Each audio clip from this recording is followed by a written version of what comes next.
Apa yang terjadi di Papua? Benarkah konflik horizontal antara sekelompok orang yang menyatakan tidak suka karena dikatakan bilang monyet lah dan lain sebagainya? Apakah hanya konflik horizontal itu? Sekarang kita mundur. Peristiwa Sampit, peristiwa Ambon. Apakah konflik horizontal biasa tanpa intervensi asing? Ini yang kita harus pelajari, bahwa mengelola negara tidak sesederhana mengelola sebuah kota atau sebuah gubernuran. Mengelola negara itu benar-benar harus mengerti apa itu negara tetangga, apa itu peta politik dunia, apa yang dimaui oleh negara adikuasa, benar-benar harus paham. Kita tahu banyak perusahaan-perusahaan Amerika, Eropa, Jepang, Korea pindah dari Cina ke Vietnam dan ke Malaysia. Saya secara pribadi bertanya, karena beberapa itu adalah teman-teman saya, kenapa pindah Malaysia sama ke Vietnam? Kenapa nggak ke Indonesia? Alasan dia Indonesia miring ke Cina. Kata-kata Indonesia miring ke Cina itu siapa yang memutuskan? Secara kalau kita tanya pejabat, apakah Indonesia miring ke Cina? Enggak, kita politiknya bebas aktif. Iya, bebas aktif, tapi lu miring ke Cina gitu kan. Tetep aja kacamata kita sama kacamata dia beda. Dia pejabat punya alasan, enggak, kita netral kok gitu. Sementara kita masyarakat melihat miring ke Cina, sementara dunia melihat miring ke Cina. Buktinya dulu ada namanya US PACOM, United States Pacific Command. US PACOM itu adalah seluruh wilayah Indo-Pasifik termasuk Cina. Kemudian karena Cina mempunyai strategi obor di mana 2/3 dunia di bawah obor, One Belt One Road, maka sepertiga dunia terutama sisi Indo-Pasifik buat namanya Indo-Pasifik. Indo-Pasifik adalah sebuah wilayah minus Cina. Kalau dulu Pacific Command adalah semuanya termasuk Cina. Sekarang minus Cina. Lalu Indonesia ditawarin, mau ikut Indo-Pasifik nggak? Apa jawaban Indonesia? Kami netral. Itu artinya nggak mau sama Amerika, tapi miring ke Cina. Itu persepsi dari Amerika. Sementara kalau kita bebas aktif adalah kita miring ke Cina juga, ya miring ke Amerika juga, miring ke Korea Selatan juga, miring ke Jepang juga. Itu baru namanya bebas aktif, bukan ke salah satu. Sehingga marahlah teman-teman Indo-Pasifik. Apa yang dilakukan?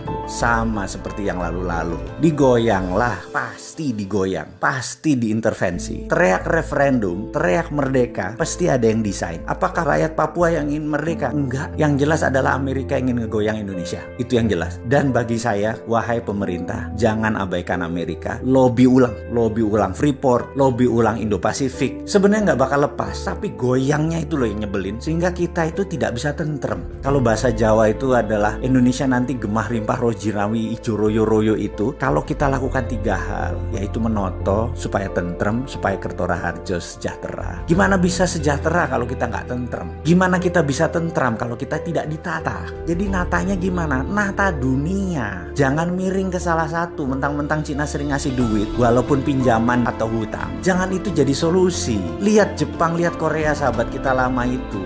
Lihat Amerika, lihat Singapura. Semua manfaatin. Setelah itu pasti damai lagi di bumi tercinta tanah air Indonesia ini.